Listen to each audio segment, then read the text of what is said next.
Caitlin Clark is out for the remainder of the 2025 season, playoffs included. We might not be seeing Caitlin Clark until 2027. This has been a huge disaster as far as public perception for the WNBA. The moment the WNBA hoped would never arrive just did. The league's biggest draw, Caitlin Clark, is officially done for the season. Not day-to-day, not making progress. Done. And the question that's been whispering in the background all summer just got loud. Without Clark on the floor, does this season limp to the finish? Or does the WNBA's momentum stall out entirely? Before you answer, let's rewind the tape and follow the money, the messaging, and the math. Because what happened here isn't just an injury story. It's a stress test of the league's credibility, its officiating, and its business model in real time. What transpired this year in the WNBA and with Caitlin Clark is the biggest fumble in the history of sports. From the outside, this looked like a season forever on the brink. It started with a tightness flag in training camp. Then, 4 games into the year, a left quad strain. Weeks later, the left groin. On July 15th, the right groin, the breaking point that finally put her out for good. And in August, during rehab, a left ankle bone bruise. It reads like a staircase, where each step drops a little lower than the last. That's not drama.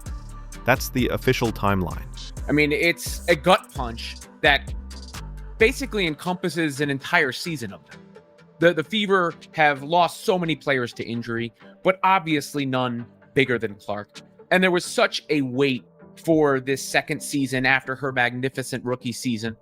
And then, the anticipation of her possibly coming back, only for that not to happen, takes a lot of air out of the room, obviously takes a lot of energy out of the fans, and is a devastating blow for not just the Fever and the WNBA. Now, here's where trust started to crack. The public wording stayed stubbornly optimistic. Day to day, making progress, we'll see after this road trip. Coach Stephanie White even described using the West Coast swing as a chance to evaluate Clark with more contact work across consecutive days. Translation, they were trying. But behind the scenes, the window was closing. When the decision finally came, the Fever's GM Amber Cox said the quiet part out loud. Time is not on our side. That's a humane call, and probably the right one. It's also a reminder that the clock, not a press release, had the last word. Caitlin has worked so hard throughout this time, doing everything possible to recover and return to the court, but ultimately, time is not on our side, said Indiana Fever COO and GM Amber Cox. While we will continue working with Caitlin and provide her with every resource we have available, there is not enough time left in our season for her to safely return, and her long-term health and well-being remains our top priority. We are looking forward to having her back at full strength to start the 2026 season. So, what turned a sophomore surge into a shutdown? Start with the body. Quads and groins don't just heal, they redistribute load. If one area isn't fully right, the stress shifts. You come back a little early, you compensate, and suddenly you're chasing the next flare-up. That's exactly how this looked from May to August. A relay race of micro-injuries, where each almost back set the table for the next setback. That's not speculation. That's consistent with the sequence the team and national outlets. For the last 2 weeks, Stephanie White knew where this was going to end up. I would say for the last month or so, they kind of had a feeling where this was going to go.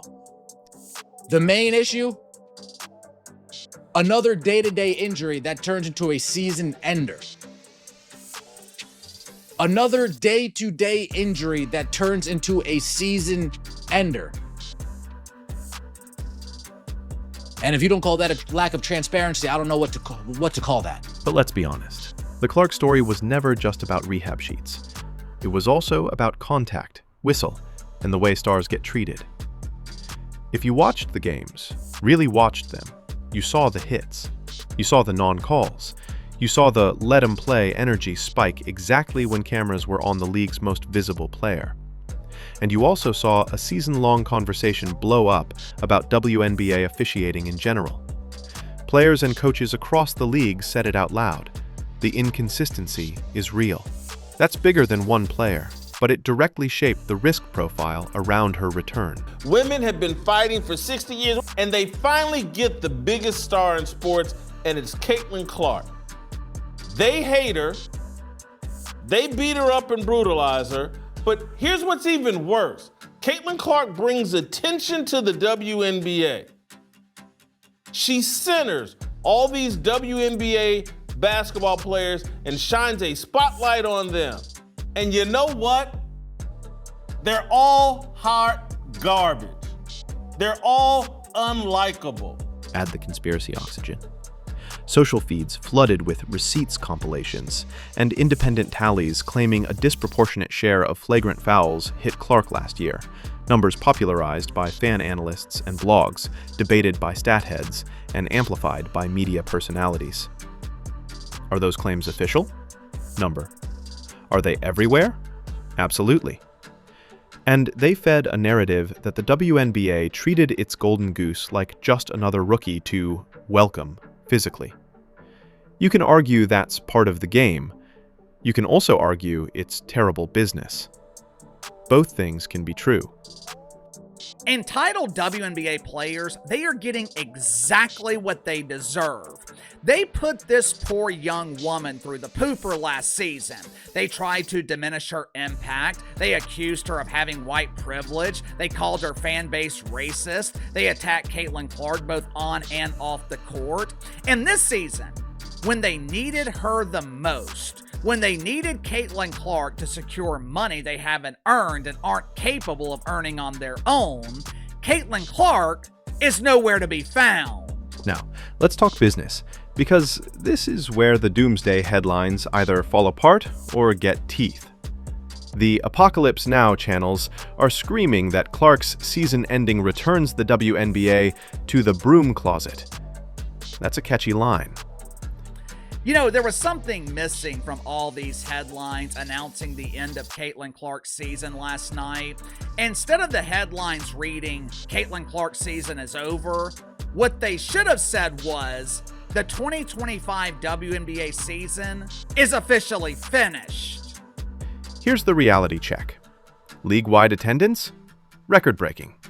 With weeks to spare, the WNBA blew past 2.5 million fans, led by expansion-fueled sellouts in Golden State and massive fever gates. That's not collapse, that's growth. On national TV, ABC said its WNBA slate is up double digits year over year.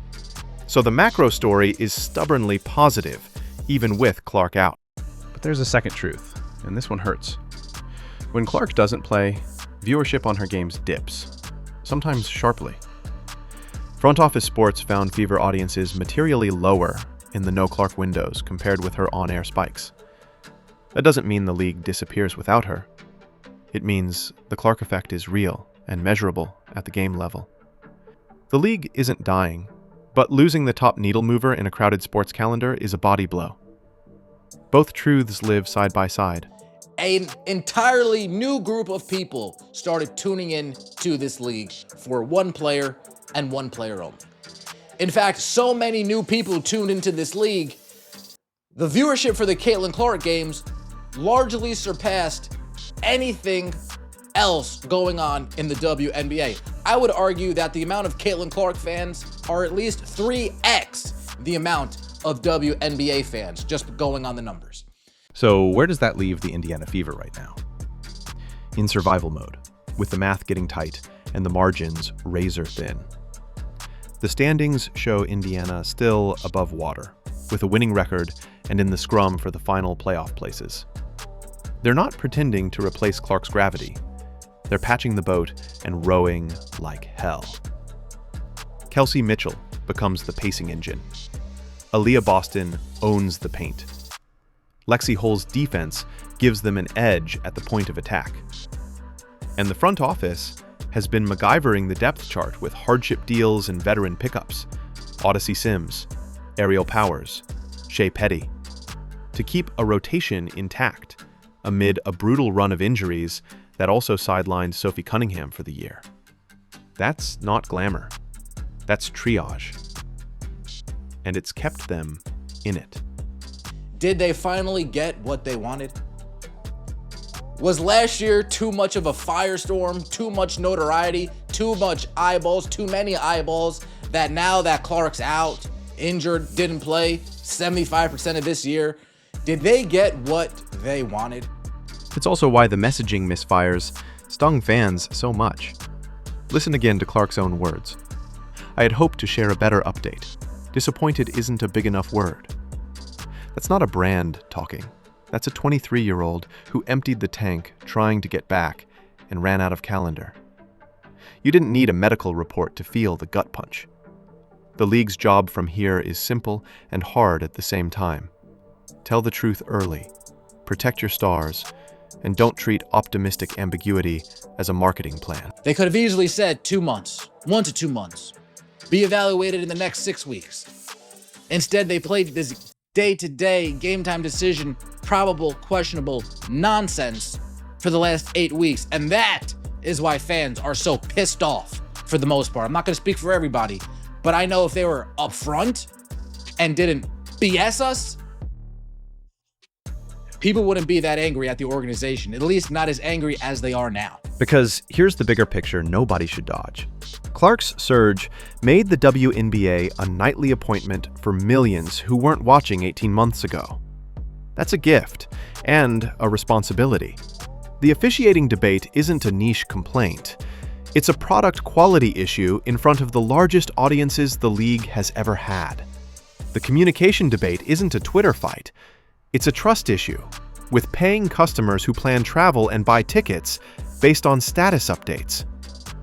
If the WNBA wants to keep the 2024-25 momentum curve, the fixes aren't abstract. As well, because Caitlin Clark fans, I want to say Fever fans, but at this point, so many of you, including myself, has lost faith in everybody involved in leadership and in management and coaching. We've just sort of, I got to tell you, I don't have any more real good things to say about the Fever organization as of now, because I will contend that they have known this was going to happen and they did not want to tell anybody. Full-time officials and a consistent points of emphasis framework, so fans and players know what the whistle means on Wednesday and again on Sunday. Transparent injury timetables that resist the temptation to sell day-to-day hope when timelines are, realistically, weeks.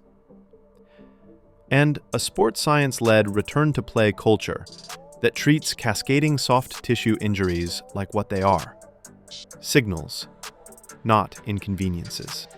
WNBA, you're dead. The WNBA pretty much blew its opportunity this year, and tonight, when Caitlin Clark announced that she was not returning this season, I'm just sitting here shaking my head like they blew their opportunity. They had one shot. You talk about a fumble. This will go down as one of the greatest fumbles in sports history.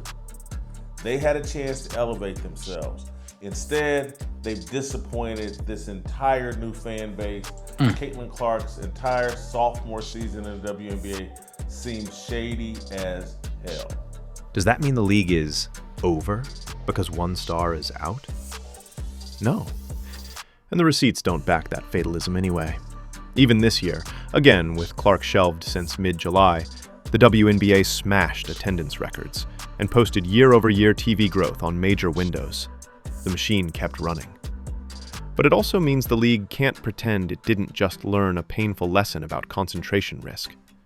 When the brightest bulb burns out, your house needs more than one lamp. How many times have you watched WNBA games since Caitlin Clark got hurt? Now think about this. It led our show last summer. A bunch. Oh, I think I led with it 6 times. I led with the WNBA. And either way, I talk about what I think is interesting. You notice I didn't talk about it this year? It's not because I suddenly disliked the league. I thought it was growing. Anybody that wants to argue this, you're off your rocker. Caitlin Clark is the league. So what happens now, right now? 3 things. First, Indiana gets clarity. No more will she, won't she cloud hanging over shootarounds. The team leans into a blue-collar identity, Mitchell's shot creation, Boston's gravity and passing, defense on the perimeter, and just enough shooting from role players to win rock fights. That's the path. They can't outstar anyone. They can out-execute them.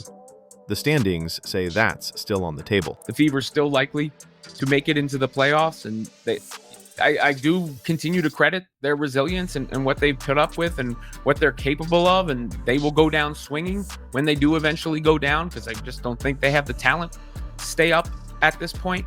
But I mean, Caitlin Clark said it, disappointed is not a big enough word. And I feel it's fair to say that, you know, for any right-minded person, that's the word on everybody's mind, getting the news that CC's season is indeed done. Second, broadcasts adjust. Networks have already learned how to package compelling storylines around teams like the Valkyries and Aces, and stars like Asia Wilson and Sabrina Ionescu. The league's growth this year isn't a mirage. The editorial shift will be to sell playoff races and rising markets, not just Clark. That's sustainable and necessary with football swarming the calendar. Third, the WNBA front office gets a mandate. If your flagship player logged 13 games and your league still hit all-time highs, imagine the ceiling when she's back healthy and the officiating conversation is calmer. That's the upside scenario, and the one fans deserve after a summer of will she return whiplash. Give them confidence that 2026 won't be managed with crossed fingers and vague status lines. It's unfortunate that we were robbed of Caitlin Clark's sophomore season. She came out with a triple-double against the Chicago Sky. Triple-double first game of the season.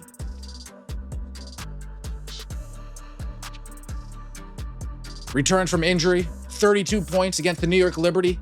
The best 45 seconds in the WNBA this year. Pull up 3, bang. Pull up 3, bang. Pull up 3, bang. 9 points in 40 seconds. Let's end where the season for Clark ended, with her voice. She didn't spin. She didn't lash out. She said it was incredibly frustrating, thanked fans for packing buildings, and then put the focus right back on her team finding a way. That's leadership in a league that's finally got a national microphone it can't afford to fumble. If you want the WNBA to thrive, here's the truth. It can. The data says it is. But thriving and coasting are not the same thing. Stars deserve protection.